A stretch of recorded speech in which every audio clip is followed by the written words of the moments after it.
నషాముక్త్ భారత్ అవగాహన కార్యక్రమంలో భాగంగా పోలీస్ శాఖ ఈగల్ ఆధ్వర్యంలో నగరంలోని రాజ్ విహార్ నుండి కలెక్టర్ ఆఫీస్ వరకు నిర్వహించిన వాక్థాన్లో పాల్గొన్న జిల్లా కలెక్టర్ డాక్టర్ ఏ సిరి, జిల్లా ఎస్పీ విక్రాంత్ పాటిల్.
భాగంగా ఈ ర్యాలీ చేసుకుంటూ ఉన్నాము. ముఖ్యంగా మాదక ద్రవ్యాలు అలాగే గాంజా ఫ్రీ ఏరియాగా డిస్ట్రిక్ట్గా మన జిల్లా అవ్వాలని చెప్పి ఈ ర్యాలీ కండక్ట్ చేస్తూ ఉన్నాము.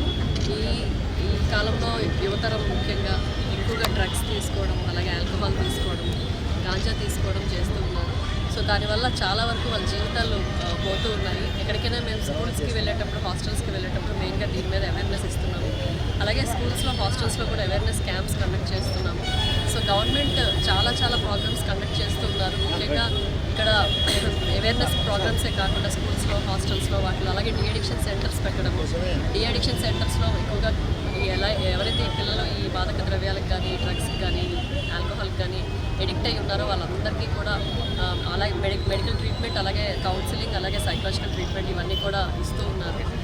ముఖ్యంగా పేరెంట్స్ ఎవరైతే ఉన్నారో వాళ్ళు ఖచ్చితంగా దయచేసి మీ పిల్లలు ఏం చేస్తున్నారు రోజంతా ఒకసారి అబ్జర్వ్ చేస్తూ ఉండాలి. వాళ్ళ తాలూకు అలవాట్లు ఏంటి, వాళ్ళు ఎలాంటి ఫ్రెండ్స్తో తిరుగుతూ ఉన్నారు ఇవన్నీ కూడా. ఎందుకంటే ఇప్పుడే ఒక 2-3 కేసెస్ నేను విన్నాను. చాలా దారుణం అది. ఒక IITలో చదివే స్టూడెంట్ మంచి ప్యాకేజ్తో జాబ్ తెచ్చుకున్నాడు. ఆ అబ్బాయి ఏమో ఇలా 72 లక్షల ప్యాకేజ్ అబ్బాయిది యాన్యువల్గా. సో ఆ అబ్బాయి ఈ బారిన పడి, డ్రగ్స్ బారిన పడి ఉద్యోగం పోగొట్టుకోవడం, జైల్లో ఉండడం జరిగింది. అలాగే ఒక డాక్టర్స్ ఇద్దరు ఇదే పరిస్థితిలో ఉన్నారు. వాళ్ళు కూడా జాబ్స్ పోగొట్టుకోవడం, వాళ్ళ లైఫే పోతుందండి.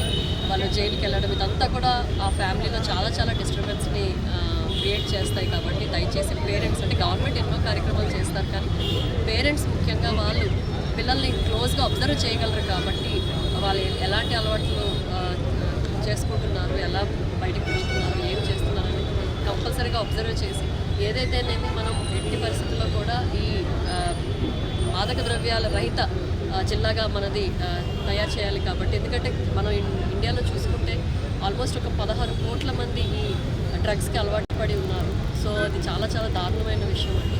అందుకని గవర్నమెంట్ కూడా స్పిరిచువల్ ఆర్గనైజేషన్స్తో కూడా అసోసియేట్ అయ్యి ఈ పిల్లలు ఎవరైతే ఉన్నారో వాళ్ళకి, అలాగే స్కూల్స్లో, కాలేజెస్లో ఉన్న పిల్లలకు కూడా యోగా కానీ, మెడిటేషన్ కానీ, అలాగే మన దైవత్వం, స్పిరిచువల్ ఇది కానీ వాళ్ళకి రావాలి, అలవాటు అవ్వాలి అని చెప్పి చాలా కార్యక్రమాలు చేపడుతుంది. సో మనందరి బాధ్యత, ఎవరు కూడా డ్రగ్ అడిక్ట్స్గా తయారవకుండా మనందరూ కూడా ప్రయత్నం చేయాలని చెప్పుకోవాలి.